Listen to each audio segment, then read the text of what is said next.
And welcome back to Sly 2 Band of Thieves. So, did he just sniff his armpits? It kind of did look like that, didn't it? But did the Murray put on deodorant?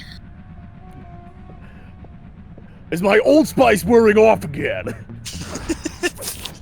That's okay, we just gotta give him some new spice. Yeah, let's spice up this mook, and then, yeah, he can use his remains. The Murray has power! You know what? I was just thinking the exact same thing. It's like, Murray kind of would be that kind of person to go all out in like a commercial like Old Spice. Old Spice odor blocking body wash has 16 hours of BO blocking power! Murray, you okay? The Murray's fine! Alright, in any which case. Like you're just looking for some asshole to just chuck that body in. It's like I've got to change it up. I've got to change it up a little bit. It's like, yeah, I could just end their lives in 2 punches, but it's like, come on, I've got to change it up. They can also be used as projectiles. Murray, it looks like I'm gonna need some help. All right. Okay. So basically, we have 2 out of 4 of the engines like taken down. So in this part, we will now be able to take down the other 2 power engines. So for this one, if you guys recall, like one of Murray's like earlier missions all the way back in Paris when we were trying to take down Dimitri and getting out the clockwork tail feathers, you know, the mission where it's like, okay, there are 3 security alarms, and you need to throw shit at it to destroy them. Yeah, it's literally more or less the exact same shtick with this particular mission. The only difference here is that, for one thing, instead of 3, there are 5. And we're talking about a much bigger hub world. So you'll be going a bit of a distance, you know, just going around the blimp and trying to find all these security alarms to try to destroy them. But that's pretty much it. Other than that, it's basically more the same. Very, very much similar to how it was during the earlier mission. But now it's just a matter of trying to find projectiles to get your hands on. You know, it's a real shame that I can't pick up the drones themselves. I can pick up their eggs, though. Oh, no. Oh. The Murray chucks your children! No, Murray chucked one of those eggs. No. Murray literally just chucked one of those death, mech eggs out of barrel. Just when a guard was about to pass said freaking barrel, and it exploded on impact. It's like, wow, okay, Murray, you're going a little bit over the top with. I guess you could say you're going a bit overkill here.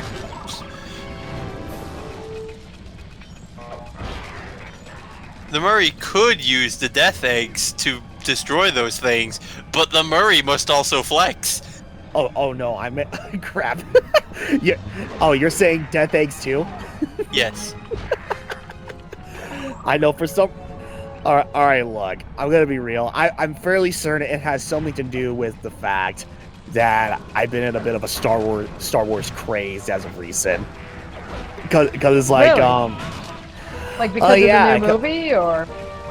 But oh no, like not so much because of the new movie. Just like for New Year's Eve and New Year's Day, my dad and I were finally able to do the one thing that we've been planning on doing for years, and that was to marathon all of the Star Wars movies.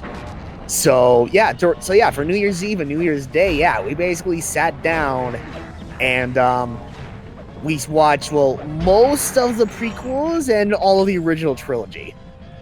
Okay, so now all that stuff for pretty much what matters. I mean, mostly to one for episode 1, personally, I don't care. But I know my dad is just like, do we really need to watch episode 1? Because let me tell you, I really don't like that Jar Jar Binks guy. He's so annoying. Like, we don't have to watch episode 1, Dad. You don't need to watch episode 1 or 2 for that matter. Even the errors detected it too. It's like, episode 1. Oh no, an error occurred. You watched episode 1 and 2 of Star Wars. What the hell? Yeah, I mean, it's like, I know it's like, it's like, he's like, to understand the plot and everything, you should watch episodes 1 and 2, but let's be perfectly frank here. Yeah, it's like, so many people were so divided on episode 1. Episode 2 is so freaking forgettable, and then it's like, you get to Revenge of the Sith, and it's like, that's the movie everybody wanted, and it was great. Yeah, well, that's because episode 3 decided to be like, hey, you know all that boring political stuff that nobody cared about in the first 2 episodes? Let's not talk about that as much. Yeah, we will include Anakin having really bad acting. Yeah, episode 3 is the part where shit went down.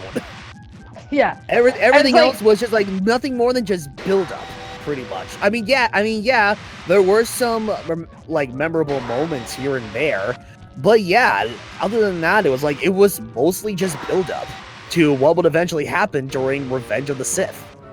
Yeah. I am still very for the idea that Jar Jar Binks is the original Sith. You know what? I can agree with that, and here's why. It's like, okay, all right, look. Can I just briefly like talk about like the whole shtick with how a lot of people hate Jar Jar Binks because he's just annoying? It's like, okay, on one hand, I get it. Oh, god damn it! Whoops. I kind of rushed it down a little bit. So Bentley, why can't I just walk in the floor? That's why, dumbass. Yeah, you cannot rush this section, because if you do, you'll pretty much end up just like me, and you'll end up hitting the electric floor, which, yeah, as you clearly saw, that's instant kill. So yeah, be mindful of that. But yeah, it's like, okay, I understand how a lot of people just hate Jar Jar Binks because, he to a lot of people, he's just overall annoying. I get that. But I mean, on one hand, it's like, all right, I'm gonna be that guy and say this. It's like, yeah, keep in mind, this is a character that was meant to be like comedy relief or whatever. And on top of that, he's a klutz. So he kind of already has that annoying personality from the get-go. So it's like, I'm laughing because it's like, here I see all these people get annoyed about how Jar Jar Binks is such an annoying character and no one likes him. I'm just like, oh, well then clearly George Lucas did a good job in making this character. Because if the annoying character is making people get annoyed, then kudos to you, Lucasfilms. You nailed it right on the dot. But no, here's why I don't like Jar Jar Binks. And it's because, yeah, this correlates to, like, Brian, you joke about how Jar Jar Binks is the true Sith Lord. You know what? I can agree with that, because keep in mind, during part 2, when Padme was out in Naboo with Anakin Skywalker, Padme put Jar Jar Binks in charge of, being the representative of Naboo in the Senate. First of all, why would you have Jar Jar Binks, take your spot, Padme, in the Senate, when we all know that, in actuality, Jar Jar Binks is a real dunce? Secondly, how in God's name did Jar Jar Binks, of all people in the world, end up getting into the Senate to begin with? Because he's a general? So what? It's like, yeah, he may have been the general, but even when he was a general, in, that war with the droids, near the end of episode 1, he was still an overall dunce. He even was on the verge of giving up before the droid station, got destroyed thanks to Kid Annie or whatever. But no, while Jar Jar Binks was in the Senate, he took it upon himself to be the person to give the whole Stormtrooper army and security powers, per se, to Chancellor Palpatine, which we all know he was, say it with me, the Emperor all along. So everything that transpired afterwards, that's all Jar Jar's fault. All right, let's blow stuff up. Misa, make me president now! you'll be dead before you even get to that point.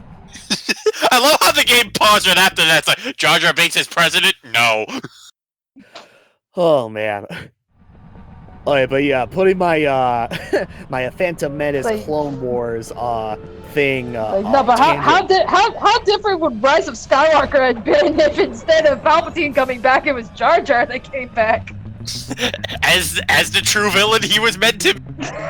It's like how different would that movie have been? You're not gonna believe it! Misa all sparkling and glowy! Now we can have all the time to spend together! I love you, Annie! Yeah! Oh, actually, speaking of, My Hero Aka has proven once again that Horikoshi is a fucking nerd. Okay. Because, one of the characters, Mirio Togata, like, who the internet memes is being called as Buff Lucas. His ultimate attack, I kid you not, is called Phantom Menace. Oh my god. Wow. Like, dare I ask, what does Phantom Menace do? Phantom Menace, all he really does is just that, because his quirk permeation is that, you know, he's essentially Shadowcat, or Kitty Pryde from the X-Men. He phases through things, but what he does is that he uses his quirk to phase through the floor and then just shoot out from the floor, the ceiling, the walls, and then just barrage the opponent with punch after punch. Huh. Aww. But, like, it's because, you know, he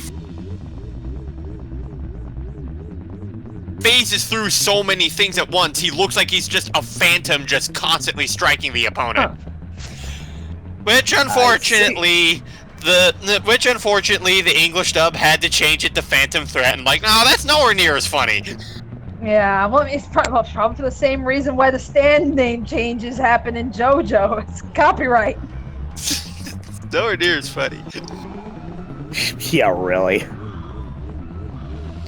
And also, something that I learned about Berserk is that, you know, Griffith's group known as Band of the Hawk?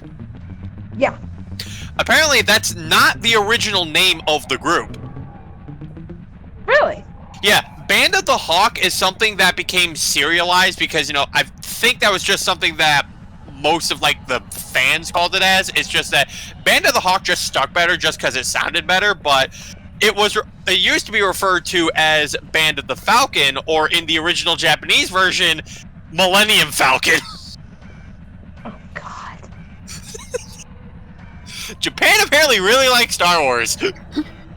Apparently. Yes, but yeah, I mean, it's like, I guess that whole Millennium Falcon thing, that had to have been from the manga, I would assume. Because it's like, now bear in mind, I've only seen, you know, the old Berserk anime, like, you know, the classic, the one that everybody loves. You know, that's the only thing of Berserk that I've seen. I have not read the manga. I have not seen the new anime. I've heard less than stellar things about the new anime. With the TNT barrel all charged up, it's time to deliver the payload to that engine. Move the payload up! Oh, good. It's like, yes, we're finally on the verge of taking down this final engine. And dare I say, okay, I believe in a much earlier part, in this playthrough, where I said this one particular level is like the most tedious level in the entire game. No, okay, if I ever said anything of the sort about a previous level, I sincerely apologize, because I was wrong. This whole thing right here, this is without a doubt the most tedious and most time-consuming mission in the entire game. And thank God that I initiated another cheat that I showed off earlier, where instead of like slowing down time or anything, I can speed up time. And even if my special meter is completely out, if I keep the action button held down, it'll still keep going. But yeah, it's like, no, seriously. No, oh, god damn it. All that work, gone. No, that's okay. You just King Crimsoned it. and I'm in this predicament. I position myself within the freaking walking path of this guard. So he can't move because I'm technically in the way of his path. And so, okay, this is where my anxiety kicks in. Because I'm like, okay, please don't attack the barrel. Please don't attack the barrel. Please don't attack the barrel. But then, but now, okay, now you're just like, move your ass! move, please. The light is green! I want to get out of here. It's like, why are you not moving? Oh, it's because I have the red lights on my barrel, isn't it? It's like, God damn it. Oh man, there we go. But yeah, it's like, no, seriously. Imagine if you did this mission and you didn't have that little speed cheat in there. Ooh, man, it would be quite the walk. It's like Ryan in an earlier part. This mission here is the most tedious part in the game, this barrel section. Allow me to introduce myself. It's like, I was wrong. I was wrong. What was I thinking? I don't remember this game like it used to at all. It used to be fun. It still is. I mean, it's like, shoot, like, I'll go back to what I said once before or whatever. It's like, out of all the Sly games or whatever, it's like, this is still one of my favorite ones out of the entire trilogy. That's like a general consensus. Right. Well, you know the story.